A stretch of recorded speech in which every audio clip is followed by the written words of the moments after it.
द्रौपदी का पूर्व जन्म महाभारत। यह कथा द्रौपदी और पांडवों के जन्म से जुड़ी है, जो शापवश मनुष्य योनि में जन्मे। केतकी ने द्रौपदी, धर्मराज ने युधिष्ठिर, वायुदेव ने भीम, इंद्र ने अर्जुन तथा अश्विनी कुमारों ने नकुल एवं सहदेव के रूप में जन्म लिया। यह कथा इस प्रकार है। केतकी दक्ष प्रजापति की पुत्री थी। अपनी सुंदरता व सदाचार के कारण वह तीनों लोकों में प्रसिद्ध और प्रशंसनीय थी।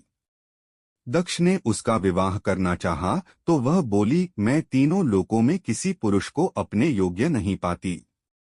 अतः मैंने निर्णय किया है कि मैं भगवान शिव की छत्रछाया में हिमालय पर रहूं। यह कहकर वह हिमालय पर चली गई और समाधि में लीन रहने लगी। एक बार पार्वती ने उसकी परीक्षा लेने का निश्चय किया। वे एक गाय का रूप बनाकर समाधि में लीन केतकी के निकट पहुंची और जोर जोर से रंभाने लगीं। इससे उसकी तपस्या में विघ्न उत्पन्न हो गया और उसने क्रोधित होकर गाय को बुरा भला कहना शुरू कर दिया। तब पार्वती अपने वास्तविक रूप में आ गई और केतकी को शाप देते हुए बोली, तू पृथ्वी पर 5 पतियों की पत्नी बनेगी, क्योंकि तुझे तीनों लोकों में कोई पुरुष स्वयं के योग्य नहीं लगता। केतकी भयभीत होकर पार्वती के चरणों में गिर पड़ी और क्षमा मांगने लगी। उसकी करुण प्रार्थना सुनकर पार्वती बोली, मेरा शाप अटल है, किंतु वह शाप भी तुम्हारे लिए वरदान हो जाएगा। उस रूप में भी तुम्हारा यश तीनों लोकों में होगा। 5 पतियों की पत्नी के बाद भी तुम्हारा पतिव्रत धर्म अखंड रहेगा। यह कहकर पार्वती वहां से चली गई। केतकी गंगा के तट पर बैठकर रोने लगी। उसके आंसू स्वर्ण कमल में परिवर्तित होकर गंगा जल में बहने लगे। इन स्वर्णकमलों पर इंद्र की दृष्टि पड़ी। उन्होंने वे स्वर्ण कमल इंद्राणी को भेंट में दे दिए। तब इंद्राणी बोली, भगवान, ये स्वर्णकमल अत्यंत दुर्लभ हैं। ये तो इंद्रलोक के सरोवर में खिलने चाहिए। आप पता लगवाएं कि ये कहाँ उगते हैं। इंद्र ने इस खोजबीन के लिए धर्मराज को भेजा। बहुत समय बीतने पर भी जब वे नहीं लौटे तो उन्होंने वायुदेव को भेजा। वे भी वापस नहीं आए। तत्पश्चात उन्होंने अश्विनी कुमारों को भेजा। वे भी लौटकर नहीं आए। तब इंद्र स्वयं स्वर्णकमलों का पता लगाने के लिए चल पड़े। कुछ दूर चलने पर उन्होंने केतकी को गंगा तट पर बैठे देखा।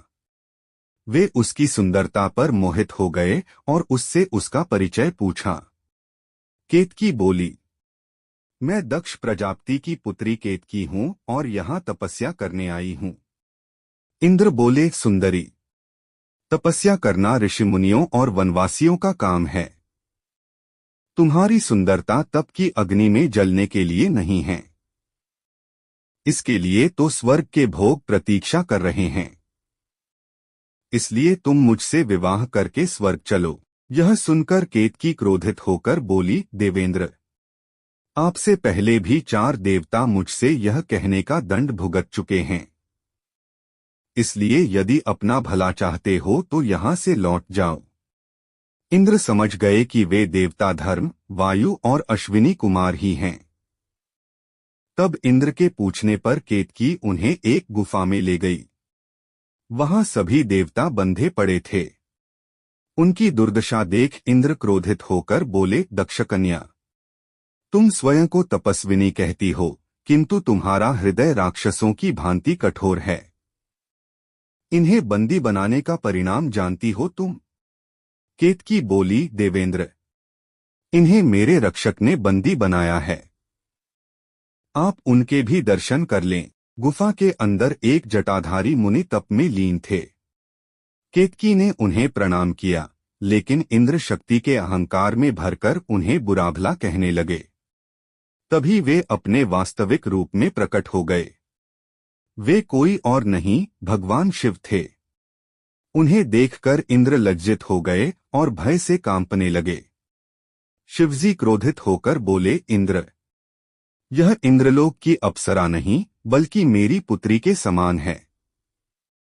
तुमने इसका अपमान किया है। इसका दंड भोगना होगा। तुम पांचों पृथ्वी पर मनुष्य रूप में जन्म लोगे। भगवान शिव का रुद्र रूप देखकर इंद्र भयभीत हो गए और उनसे क्षमा मांगने लगे। तब शिव बोले, देवेंद्र, तुम्हें अपने अपराध का दंड तो भुगतना ही होगा, अन्यथा न्याय की व्यवस्था नष्ट हो जाएगी। द्वापर में जब भगवान विष्णु पृथ्वी पर कृष्ण अवतार लेंगे, तब तुम पांचों देवों को पृथ्वी पर मनुष्य बनकर रहना होगा।